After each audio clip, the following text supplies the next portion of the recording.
Welcome to stoichiometry and the more concept. This is an interesting topic which of course involves a bit of mathematics, but it's all about how you apply mathematical concepts to chemistry. They are basic mathematical concepts, not complicated ones. So this topic is going to be delivered into 5 videos, each having its own subtopic. So this video specifically, we're going to take a look at introduction to the more. Then the next video will be based on calculations that involve equations. The next video will be on gas volumes, and the last two videos are going to look at other parameters that have to do with the more and stoichiometry. So we're going to start with relative atomic mass. So what is relative atomic mass? This is a concept that we have already calculated. We know how to calculate the relative atomic mass of an element. First, its symbol is AR.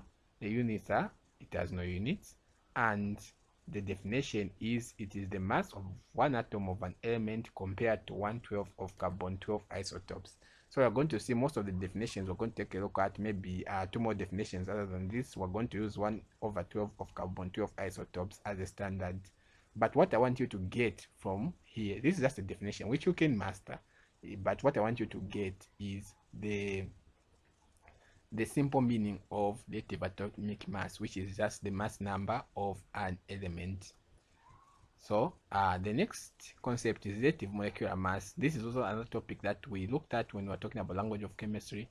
Its symbol is MR. The units, it has no units, and the definition is the mass of one molecule of an element compared to 1/12 of carbon-12 isotopes. The difference between these two definitions is relative molecular mass is the mass of one molecule of an element, well, this one is the mass of one atom of an element. So that's the difference in the definitions. So relative molecular mass basically is if you have been given a compound or a molecule, you add the mass numbers of each of the atoms that makes up that compound or molecule. What you're going to get is called relative molecular mass. So in short, it can be said as the sum of relative atomic masses of all the atoms making up a molecule or compound. So let's take a look at example. Find the relative molecular mass. Find the relative molecular mass of the following: hydrogen chloride, carbon dioxide, sodium sulfate, copper 2 sulfate with 5 volts of crystallization. So let's start with hydrogen chloride. So the MR of hydrogen chloride is the one we're looking for. So first thing you have to ask yourself is how many atoms of each, or how many different atoms are present in here. So we're going to start with hydrogen. Ask ourselves how many atoms of hydrogen are here. There is only one atom of hydrogen. Then the next question is, what is the mass number of hydrogen? The mass number of hydrogen is 1. So to find the total mass that hydrogen chloride contributes to, the total mass that hydrogen contributes to hydrogen chloride, we just multiply the number of hydrogen atoms present with the relative atomic mass of hydrogen, or the mass number of hydrogen. The mass number of hydrogen is 1, and we have 1 hydrogen atom, so we're going to have 1 times 1. Plus we go to chlorine. So how many chlorine atoms are here? We have 1 chlorine atom, and what is the mass number of chlorine? 35.5. So we're going to say 1 times 35.5. So 1 times 1 plus 1 times 35.5. So this thing of multiplying the number of atoms with the mass number becomes more important when you have more than one atom. Here you can see the relevance, but let's say we have 2 hydrogen atoms here. So to get the mass number of hydrogen, the total mass number of hydrogen, of course you have to add the 2 numbers, or the 2 mass numbers of hydrogen, like 1 plus 1 is going to give you 2. Okay, so the other way in which you can do it is just ask yourself how many atoms of hydrogen are here, 2, multiply by the mass number of one atom of hydrogen, which is 1. So 2 times 1, you're going to get 2. So you're going to get the same number. So the idea of adding, let's say you have 100 hydrogen atoms here.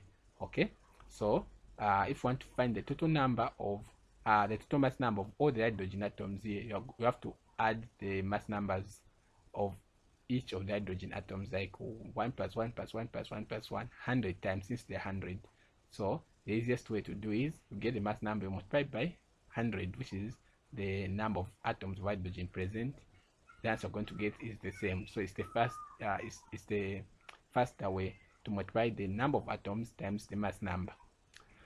So with that being said, so for hydrogen we said 1 atom, mass number 1 times 1. For chlorine, 1 atom, mass number 35.5. so 1 times 1 1, 35.5 times 1 35.5, and when we add we get a 6.5 as the MR of hydrochloric acid. Second, we go to carbon dioxide. What's the MR of carbon dioxide? So how many carbon atoms are here? 1. What is the mass number of carbon?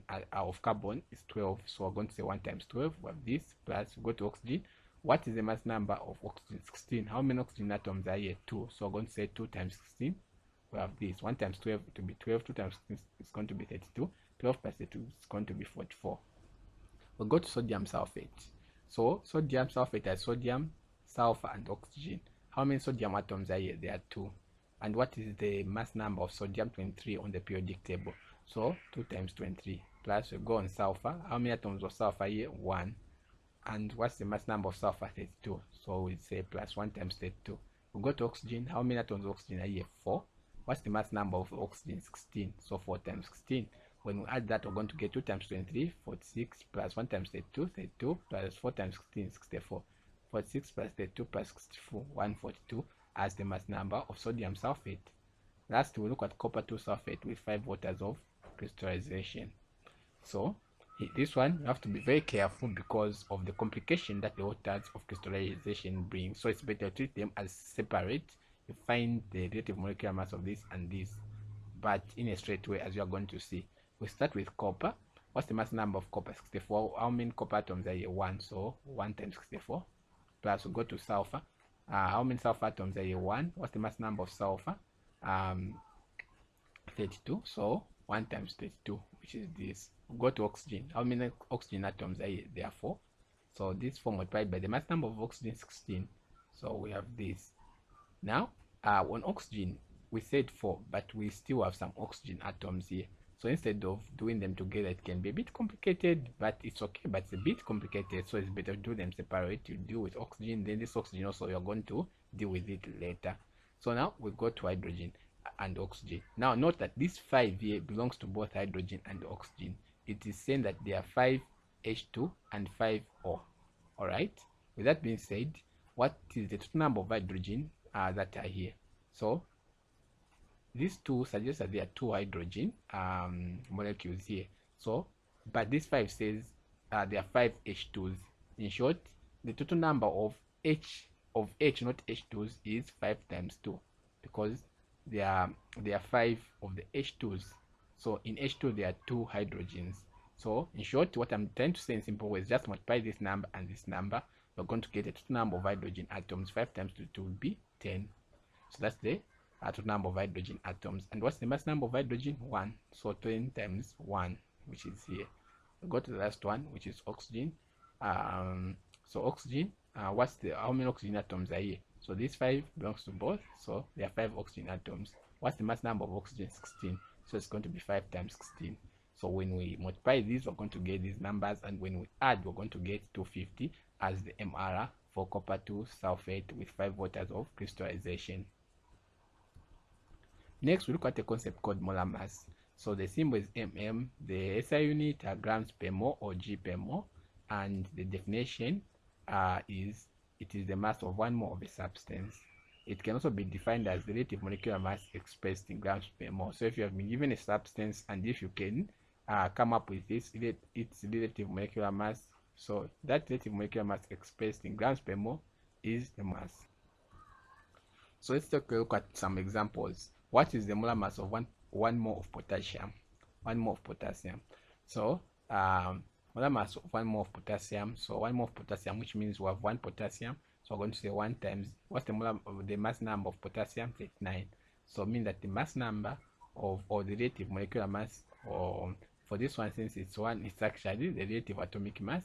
It's going to be 39. Expressed in grams gives us the molar mass, which is 39 grams per mole. What about 1 mole of sodium? The same is true. So 1 mole of sodium, it means we have 1 mole of sodium, and the mass number of sodium is 23, meaning that the MR or the AR is 23 grams per mole, and it becomes our molar mass. What about 1 mole of ammonia? So for ammonia, we have to be very careful because it's not a single element, it has different elements combined. So the molar mass we need, we can see that we have one atom of nitrogen, so we're going to get the relative molecular mass, but at the end of the day we're going to put grams per mole. So we have one atom of nitrogen mass number is 14, so we're going to say 1 times mass number of nitrogen plus 3 times mass number of hydrogen, since there are 3 hydrogens here. So 1 times mass number of nitrogen 14 plus 3 times mass number of hydrogen 1. So 1 times 14 plus 3 times 1 gives us 17 as the MR of NH3. Then we can express this in grams per mole and it becomes the molar mass. Finally, we'll take a look at the mole. The symbol is N, the units are mole, expressed or written as MOL, and it is defined as the amount of substance which contains as many elemental entities as there are in 12 grams of carbon, 12 isotope. Again, another definition, just like the definition for AR and MR. But what is important here that I want you to get is elemental entities. So a mole is just the amount of a substance which has the same number of elemental entities as this, which is the standard of comparison. So what are elemental entities? We're going to take a look at them, but it's just basic knowledge.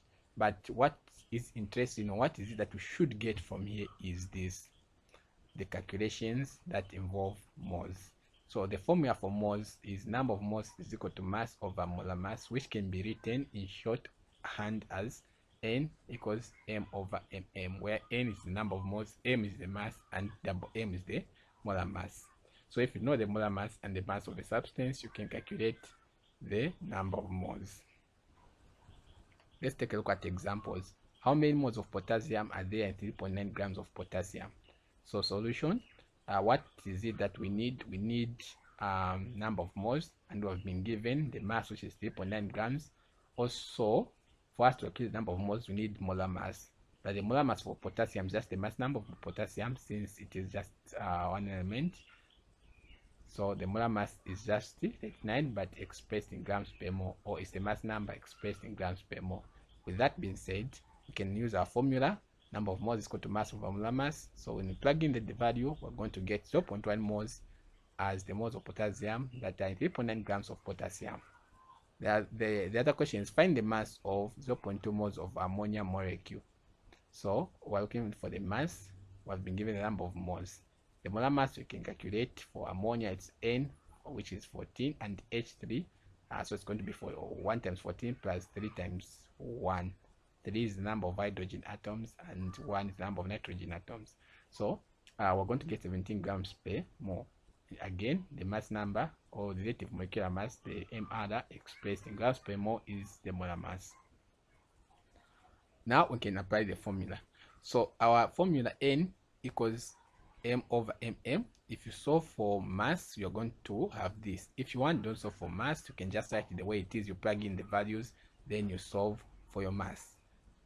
But here, I've solved for the mass first, making mass subject, so that I can just put in the value of N and MM, then I solve.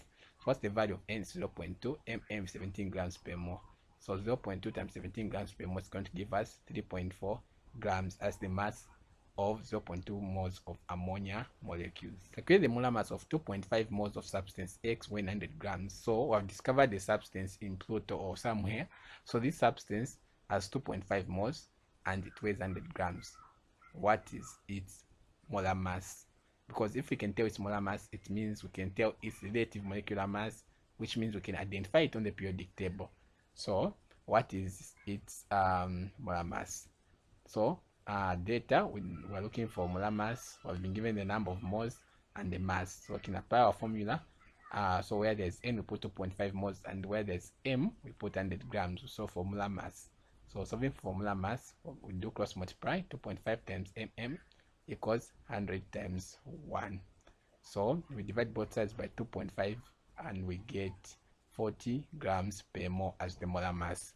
So if you have been asked to identify this element X on the periodic table, this 40 grams per molar mass, if you remove the units, then it means it's MR. Then MR, remember, is if it's a single element, then it is the mass number of that of X. So you can go on the periodic table, you look for what has 40 as the mass number, then you have identified your X. That was just a side tip. So another example, how many moles of hydrogen atoms does 3.2 grams of methane contain? So this is an interesting one. So I've been given the mass of methane, which is 3.2 grams. Now, we need the molar mass for CH4. Why do we need the molar mass for CH4? So we know that 1 mole of CH4, when we say 1 mole of CH4, we just mean 1 CH4 has 4 hydrogens. So if we can know what this 3.2 grams, how many moles it is, then we can also guess the number of moles that are going to be present in 3.2 grams, the number of moles of hydrogen that are going to be present in 3.2 grams. What am I trying to say? First, let's get the molar mass for CH4. So CH4, we have 1 carbon, which is 12, and plus 4 hydrogen, which is 1. So it's going to give us 16 grams per mole. With that being sorted out, we need to calculate the number of moles that are present in 3.2 grams of methane. So number of moles is equal to mass over molar mass. So 3.2 grams over 16 grams per mole. So when we divide, we're going to get 0.2 moles. So this 0.2 moles we're calculating is the number of moles that of methane that are in 3.2 grams. So this 0.2 moles is the number of moles of methane. But we know that 1 mole, just 1 methane, contains 4 moles of hydrogen. Okay, so with that we can use some comparison, some proportionality. So we can say 1 mole of methane contains 4 moles of hydrogen. What about 0.2 moles of methane? How many moles of hydrogen is it going to contain? So we can do cross multiply, multiplying 1 by x and 0.2 by 4. So when we multiply 1 by x, we're going to get x, and 0.2 times 4, we have this. So 0.2 times 4 is going to give us 0.8 moles of hydrogen present in 0.2 moles of methane. So to conclude this topic, we're going to look at what is called Avogadro's number. Avogadro's number. So what is Avogadro's number? So it is also called Avogadro's constant. The symbol is Na, and its value, it's a number. Its value is 6.02 times 10 to the power 23. So Avogadro's number is the number of particles in exactly 1 mole of a pure substance. So 1 mole of a pure substance has 6.02 times 10 to the power 23 particles.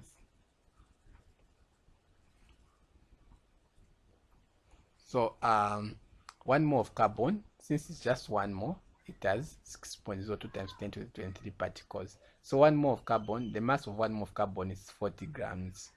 Okay, how true is this? So I'm saying carbon instead of calcium. So 1 mole of calcium has 6.02 times 10 to the power 23 particles. 1 mole of anything has 6.0 times 10 to the power 23 particles. So here there is an interesting point which I'm going to show. So the mass of 1 mole of calcium is 40 grams. How? I'm going to show. The same is true. 1 mole of iron has 6.02 times 10 to the power 23, and the mass of 1 mole of iron is 56 grams, which is just the mass number of iron. So now we talked about the definition of a mole, and it had to do with elemental entities. So what are the elemental entities? So atoms are examples of elemental entities. Molecules are examples of elemental entities. Ions, electrons, protons, neutrons. So 1 mole of an atom has 6.02 times 10 to the power 23 atoms. 1 mole of electrons has 6.02 times 10 to the power 23 electrons. So that concept was just trying to add more insight into the Avogadro's, the meaning of Avogadro's. So 1 mole of anything has 6.02 times 10 to the power 23 elementary entities. Okay, in a non-chemist way, but just to add more sense, 1 mole of pots has 6.02 times 10 to the power 23 pots. So here are some examples. How many atoms of iron are there in 25 grams of iron? How many atoms of iron are there in 25 grams of iron? So I had promised something about how the mass of calcium, of 1 mole of calcium was 40 grams. So here is what's going to be revealed. So remember the formula for number of moles is mass over molar mass. So if you want to solve for the mass, you do cross multiply, you're going to have number of moles times, if you want to solve for mass, you're going to do cross multiply, you're going to have mass is equal to number of moles times molar mass.